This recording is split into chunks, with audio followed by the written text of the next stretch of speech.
entendiendo la gracia. Hemos desarrollado 2 puntos dentro de ese tema general y el primer punto era relacionado con lo que define la gracia, qué es la gracia de Dios. Y el segundo punto que ya iniciamos es qué no es la gracia de Dios. Y habíamos hablado ya de un punto concerniente, hermano, a las implicaciones prácticas que nosotros podemos ver a través de la palabra de Dios en el capítulo 6 de Romanos. Estoy haciendo una recordación, ¿verdad? Un recorderis. Y creo que tocamos uno de esos primeros puntos de las implicaciones prácticas que hallamos en Romanos capítulo 6 con respecto al hecho de que nosotros ahora somos muertos al pecado, ahora vivimos gracias a Cristo, de que ahora, hermanos, nos hallamos vivos para Dios, pero muertos al pecado. Y ese capítulo 6, en algún momento a los romanos le trajo alguna mala interpretación con respecto a la gracia, porque ellos pensaron que entre más se pecara, pues más sobreabundaría la gracia. Y hasta el sol de hoy, hermano, ese pensamiento, ¿sabe?, está presente en muchas personas que se congregan. ¿Y sabe qué es lo más tremendo? Son grandes congregaciones, aglomeraciones de gente, pensando que como somos salvos, siempre salvos, y de hecho lo somos, pero se ha tomado de la manera equivocada como los romanos lo tenían, ¿verdad? Porque donde abundó el pecado, dijo un día el apóstol, sobreabundó la gracia, y fue malinterpretada las palabras del apóstol. Y hasta el sol de hoy, esas palabras han sido mal interpretadas, de modo que hay gente que dice ser salva, pero viven una vida de pecado, porque supuestamente entre más pecamos, la gracia más va a sobreabundar. Y es un error pensar de esta manera, pues no es la intención real a la que se refería el apóstol cuando hablaba de esta manera, sino que contrariamente lo que Pablo estaba diciendo es que mediante la ley el pecado se hizo más visible. Cuando abundó el pecado, o sea, cuando se hizo más visible, pues más sobreabundó la gracia a aquellos que reconocieron su condición. Y entonces el favor de Dios se manifestó. Amén.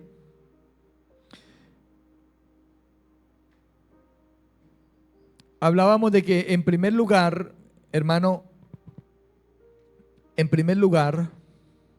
la primera implicación práctica que Romanos 6 nos trae es el hecho de que debemos entender quiénes somos en Cristo. ¿Quién es usted en Cristo? ¿Quién soy yo en Cristo?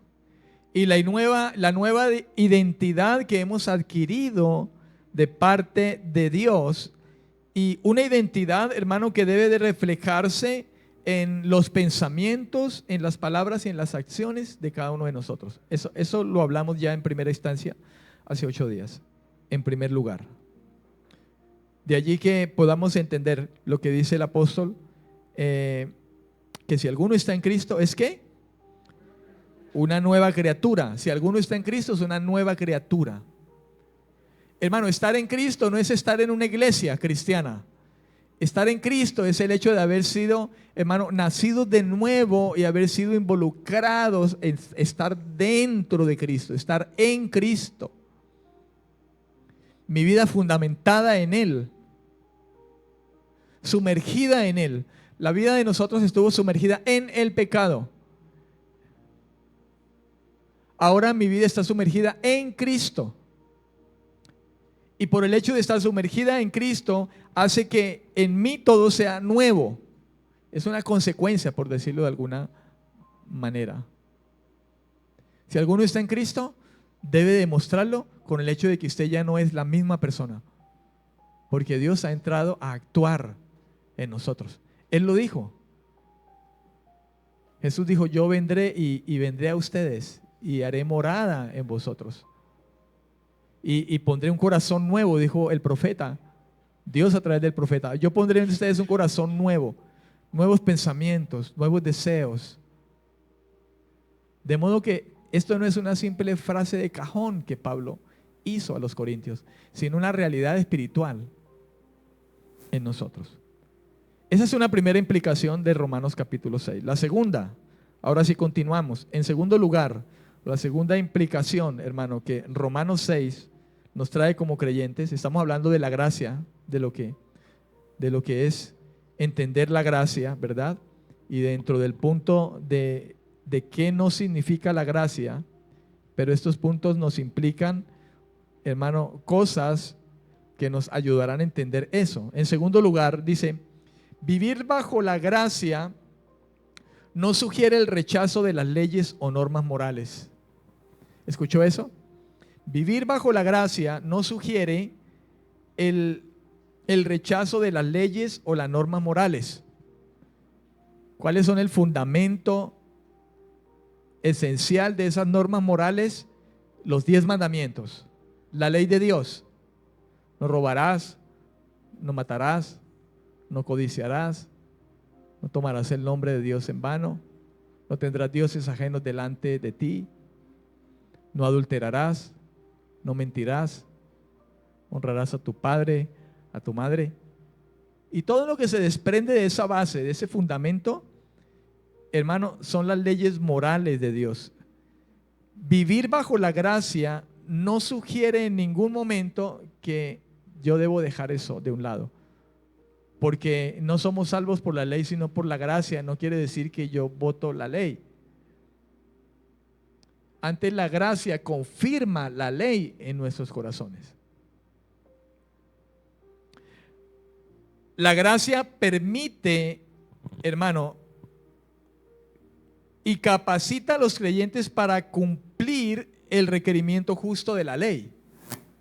Porque estamos bajo la gracia de Dios, el favor de Dios, precisamente es que, hermano, nosotros somos capacitados como gente para cumplir los requerimientos de la ley, de modo que ya no robamos, no matamos en todas las formas, ya no mentimos, honramos a papá y mamá, no tomamos el nombre del Señor a la ligera, porque el nombre del Señor es santo. No estamos inventándonos un Dios de nuestra imaginación o a nuestro acomodo o a nuestra conveniencia, sino que nuestro Dios es el Dios de la Biblia, que se manifiesta en la Biblia. Amén, amén. La ley dice no adulterarás. Y la gracia dice también lo mismo, no adulteres. Y aún más le suma, dice, con tan solo mirar a una mujer o que una mujer mire a un hombre y lo mire con lujuria y lo codicie en su corazón, ese hombre o esa mujer ya adulteraron. De modo que la gracia, hermano, no sugiere el rechazo de las leyes o normas morales, sino que antes permite y capacita que nosotros podamos cumplir esos requerimientos de la ley. No para salvación, no, sino porque es lo que se espera de un hombre y una mujer renovados por el Señor, por la gracia del Señor. En otras palabras, la gracia que salva, por gracia sois salvos, dijo el apóstol a los Efesios, es también la gracia que santifica. ¿Comprende usted? Somos salvos por gracia. Sí, salvos, siempre salvos, por gracia. No somos salvos por la ley. Votemos la ley, dicen unos. Somos salvos por gracia. Podemos seguir pecando porque somos salvos por gracia. Es un regalo. No somos salvos por la ley. Votemos la ley. Dice el Señor, no, Señor, de ninguna manera. Porque si hemos sido salvos, si hemos muerto al pecado, ¿cómo viviremos en él? Si ya estamos muertos al pecado. De modo entonces, hermano, que cuando hablamos de gracia, hablamos de la gracia que nos ha salvado, pero esa gracia también es una gracia que trabaja en nosotros en santificación.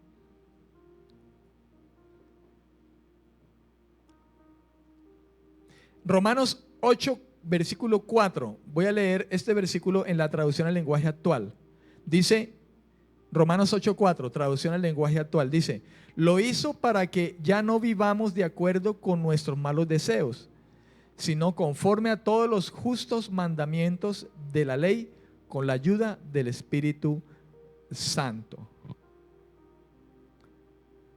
8:4 le dije, ¿verdad? Romanos 8:4.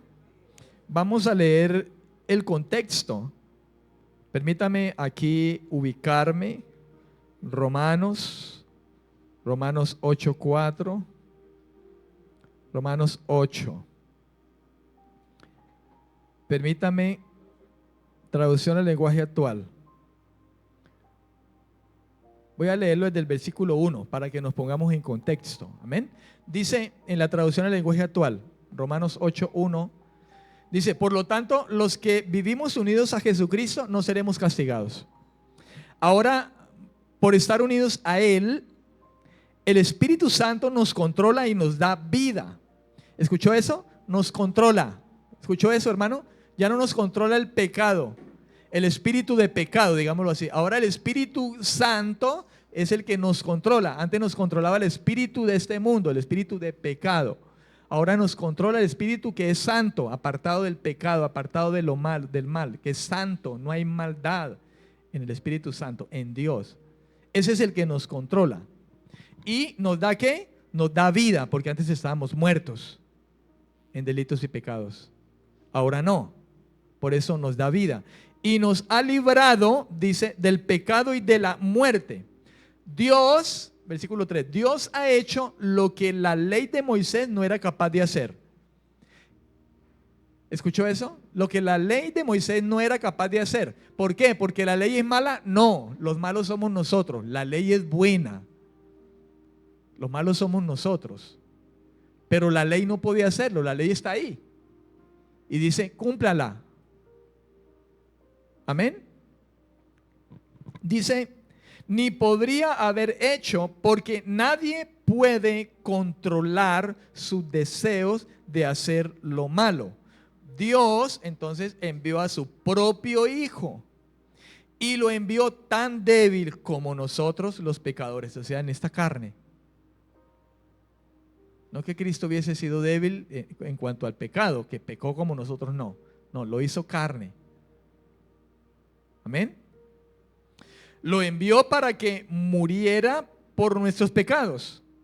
Así, por medio de Él, de Cristo, Dios destruyó al pecado.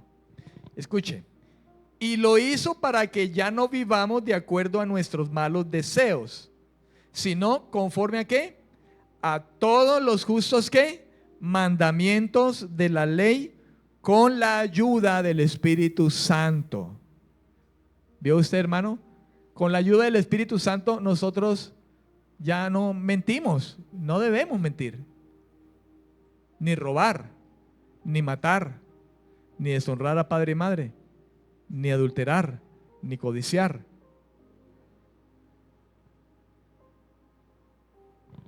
Amén, amén. ¿Cuántos dicen amén? Sigamos aquí. Espero que esto le esté edificando de verdad a usted, hermano, y que esto no se quede simplemente en palabras o mensajes que simplemente escucha y ya. Mire cómo dice Romanos 8:4 en la Nueva Biblia Viva. Ese mismo versículo dice: por eso, si vivimos según el Espíritu Santo y negamos obediencia a nuestra vieja naturaleza, ¿escuchó eso? Y negamos obediencia a nuestra vieja naturaleza pecaminosa, podemos obedecer las justas demandas de la ley de Dios. Hermano, algo que nos caracteriza ahora a nosotros los seres humanos que estamos en el Evangelio es que ahora hay un espíritu dentro de nosotros, hermano, que nos lleva a negarnos a pecar. Por eso es que Juan decía que el que es de Dios ya no peca. No porque jamás lo pueda llegar a hacer, no, sino que ya no lo concibe. Porque el espíritu que está en él, hermano, se opone. ¿Se acuerda usted lo que dice en Gálatas capítulo 5, creo que es? 5, que dice que el espíritu se opone a la carne y la carne se opone al espíritu para que no hagas ¿qué? Lo que quieras. ¿Ves? Entonces de eso se trata la gracia, hermano, precisamente, y no lo contrario.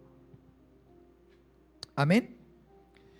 En tercer lugar, el tercer aspecto acerca de la implicación práctica de Romanos capítulo 6, el capítulo que estamos tratando a los romanos, donde los romanos malentendían acerca de la gracia. En tercer lugar, la implicación que trae ese capítulo 6 que Pablo explica, ¿verdad? Es que la vida cristiana está marcada por una lucha continua contra el pecado. Y eso debe ser claro en nosotros, hermano. La vida cristiana está marcada por una lucha continua contra el pecado. El mismo apóstol Pablo en Romanos capítulo 7, en ese capítulo 7, él mismo Pablo reconoce esta lucha, pero señala la victoria disponible en Cristo. La victoria no consiste en pecar para que abunde la gracia, sino en vencer al pecado por el poder del Espíritu Santo. ¿Escuchó eso? En vencer el pecado por el poder del Espíritu Santo. El apóstol Pablo en el capítulo 7 de Romanos, versículos 24 y 25, dijo lo siguiente. Dice Romanos 7, versículos 24 y 25. Pablo escribiendo acerca de esta lucha del pecado, dice: miserable de mí, ¿quién me librará de este cuerpo de muerte? Gracias doy a Dios por Jesucristo, Señor nuestro. Así que, dice el apóstol, yo mismo con la mente sirvo a la ley de Dios, mas con la carne a la ley ¿de qué? Del pecado. En la Biblia libre dice de la siguiente manera, ese mismo versículo 24, versión Biblia libre, dice: cuán miserable soy, ¿quién me rescatará de este cuerpo que causa mi muerte? Gracias a Dios porque Él me salva a través de Jesucristo nuestro Señor. Versículo 25. La situación es esta, dice en esta versión Biblia libre, dice: la situación es esta, 2 puntos. Aunque yo mismo elijo en mi mente obedecer la ley de Dios, mi naturaleza humana obedece la ley del pecado. Ahora yo le hago una pregunta: ¿no es eso una realidad en usted y en mí? Yo no sé si en usted lo es, por lo menos en mí sí. Escuche, yo, hermano, yo elijo en mi mente obedecer la ley de Dios. Yo siempre elijo eso. Pero hay una lucha constante en esta carne que muchas veces me ha llevado a desobedecer la ley de Dios. ¿Sabe? Y muchas veces me he comportado orgulloso, prepotente. ¿Ves? Muchas veces he podido ceder a tentaciones de toda clase. Levante aquí la mano el que no. A ver, levante la mano. ¿Alguien aquí nunca ha llegado a ceder en algún momento a alguna tentación? ¿No es cierto que sí? ¿Sí ve usted por qué Pablo decía: yo soy un miserable?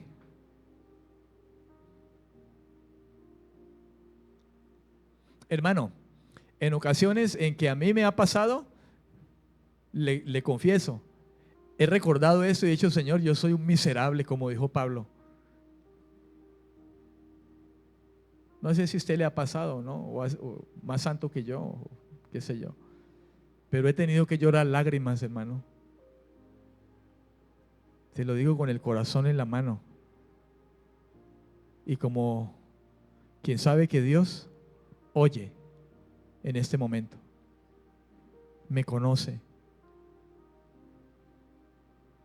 Por eso, hermano, mi insistencia, hermano, vayamos a la gracia de Dios, acerquémonos,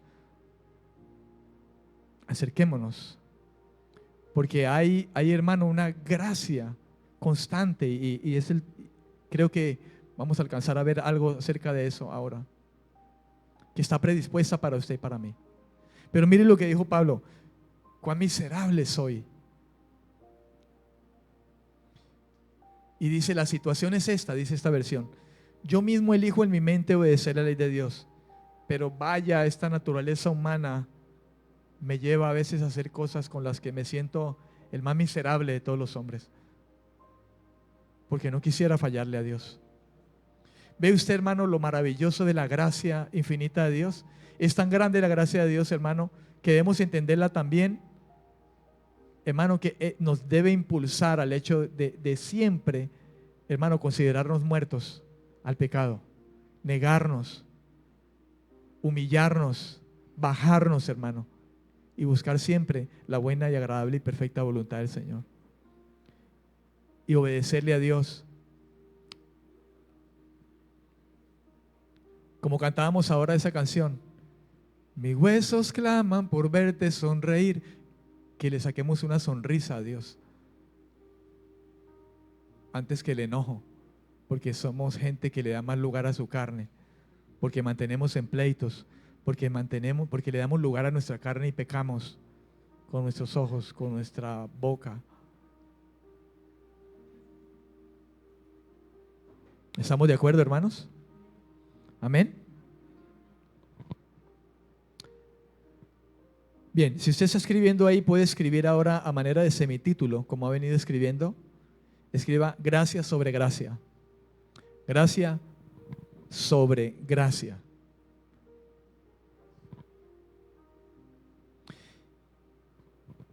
Voy a leerle, o abra su Biblia ahí en San Juan capítulo 1, versículo 16. Voy a tomar ese versículo.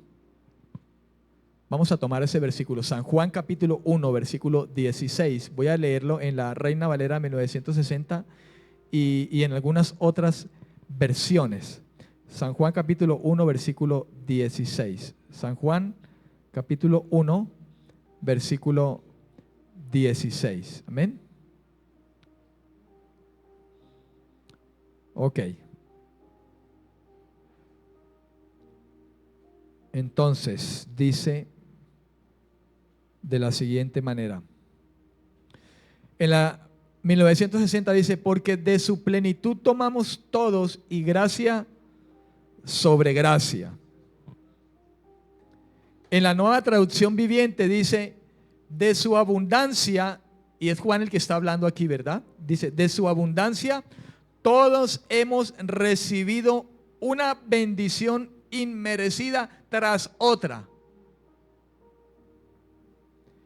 En la traducción al lenguaje actual dice, Dios nos dio a conocer sus leyes por medio de Moisés, pero por medio de Jesucristo nos hizo conocer el amor y la verdad. Nadie ha visto a Dios jamás, pero el Hijo único que está más cerca del Padre y que es Dios mismo, nos ha enseñado cómo es Él. Gracias a lo que el Hijo de Dios es, hemos recibido muchas bendiciones. ¿Cuántos dicen amén?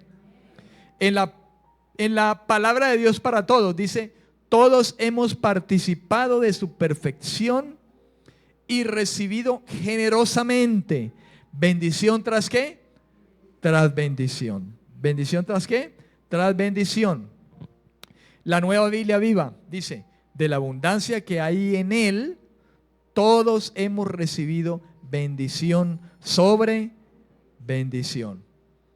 La Biblia Libre dice, nosotros todos hemos sido receptores de su generosidad, de un don gratuito, ¿tras qué? Tras otro, de un don gratuito tras otro. Hay una palabra clave aquí, hermano, y es la palabra plenitud. Plenitud, que es la palabra en el griego pleroma. Plenitud, pleroma. Y dice que de su plenitud, todos tomamos. La palabra plenitud tiene en el diccionario varios significados. Uno de los significados dice lo que llena, relleno o contenido.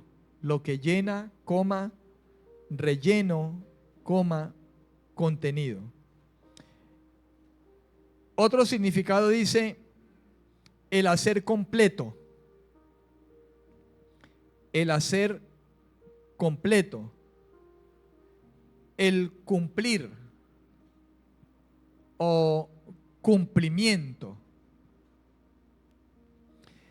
Y hay uno más que dice o que significa el estar lleno o llenado. El estar lleno o llenado. O el estar completo o pleno. El estar completo o pleno. De esa forma, hermano,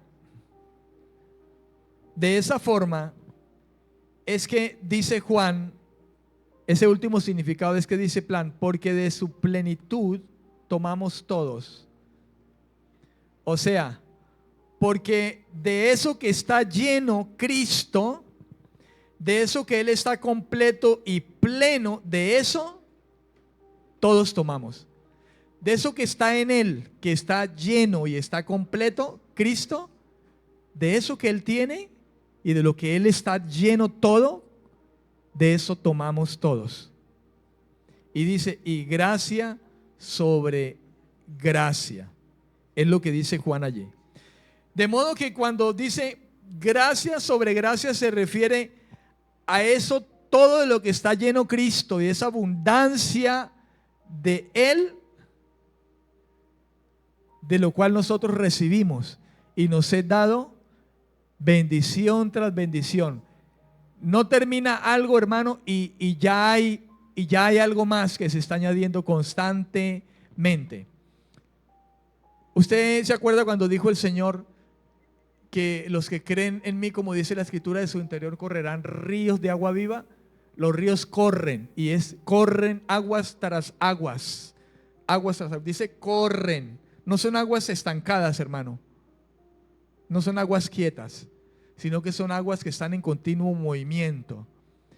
Dice correrán ríos de agua viva, ríos, corren. Eso habla, hermano, de la continuidad de esa gracia de Dios en nosotros constantemente, una continuidad. La vida cristiana debe ser una vida de continua obediencia, de continua santidad, continua. Porque en el momento en que nosotros nos detenemos, hermano, en cuanto a beber de esa gracia de Dios y nos quedamos quietos, ahí donde el enemigo aprovecha. Por eso es que la Biblia nos insta a continuamente orar sin cesar. No dejen de congregarse como algunos tienen por costumbre. Oren todo el tiempo para que no caigan en tentación. ¿Comprende? Estemos continuamente en comunión continua con el Señor. Una vida constante en el Señor. Hay bendición tras bendición, gracia sobre gracia constantemente sobre su vida y mi vida. Él está obrando constantemente, hermano, constantemente. El enemigo siempre quiere buscar el momento en que haya un stop en nuestras vidas, y son los momentos cuando él sigilosamente poco a poco va entrando y gana terreno en nosotros.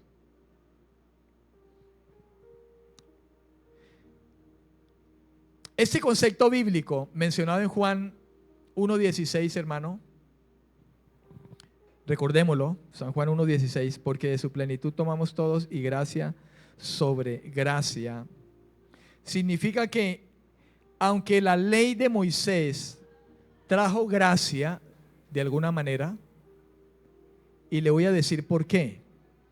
La ley mosaica trajo gracia en la manera en que trajo a los hombres la manera indirecta, hermano, de esa gracia al revelarnos a nosotros la pecaminosidad humana. En esa manera, la ley que Dios le entregó a Moisés, recuerde que la ley es de Dios y la ley es buena, aunque la ley decía el que haga estas cosas vivirá por ellas y el que no la haga morirá, y usted sabe que nosotros aferrados a la ley, o sea, lo seguro con la ley, si de eso dependiera nuestra salvación, lo seguro con la ley era la muerte. Pero la ley trajo gracia a pesar de eso. Y la gracia está en el hecho, hermano, de que de manera indirecta reveló a nosotros, trajo esa gracia de manera indirecta al revelar el pecado humano, escuche esto, y la necesidad de ser salvado. De esa manera trajo de manera indirecta gracia. De esa manera la ley entonces expone la necesidad de perdón.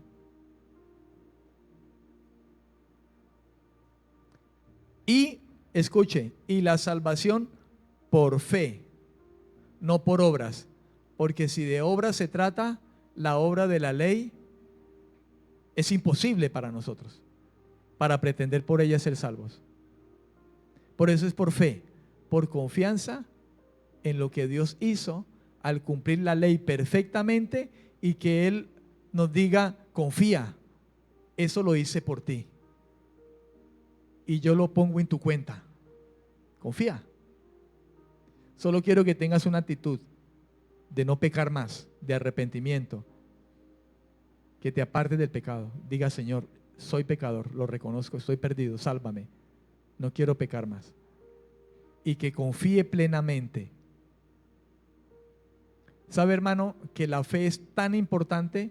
La Biblia habla de dos cosas importantes en la respuesta al Evangelio: arrepentimiento y fe. Pero un arrepentimiento sin fe no pasa nada.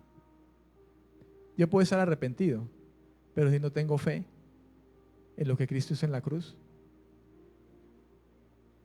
necesito tener fe en lo que Cristo hizo en la cruz. Amén. Confianza y abrazar lo que Cristo hizo en la cruz. Es como el que está en un juzgado y está siendo condenado y le dice, juez, yo me arrepiento. Y usted se arrepiente y dice, qué bueno que te arrepientes. Pero ese arrepentimiento no te va a ayudar, porque ya hay una infracción. Lo que sí te va a ayudar es que si alguien viene y va a pagar tu multa, tú abraces eso. Alguien viene y pague tu multa y entonces, aunque eres culpable, te vas con una actitud de arrepentimiento para no pecar más y te vas libre porque alguien pagó tu multa. Pero si dices, estoy arrepentido, señor juez, y alguien viene a pagar una multa y tú no la aceptas, el que te hayas arrepentido en ese momento, porque ahora estás ante el juez, no te va a servir. El juez te va a meter a la cárcel. Necesitas abrazar el pago que te están haciendo. Por eso necesitamos abrazar el pago que hizo Cristo en la cruz. Y lo abrazamos cuando lo valoramos. ¿Comprende? Por eso es que arrepentimiento y fe son importantes. Pero el solo arrepentimiento no sirve. Amén.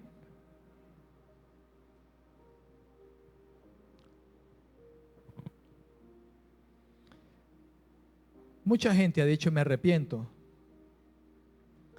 pero si no está la confianza en lo que Cristo hizo en la cruz, porque esa es la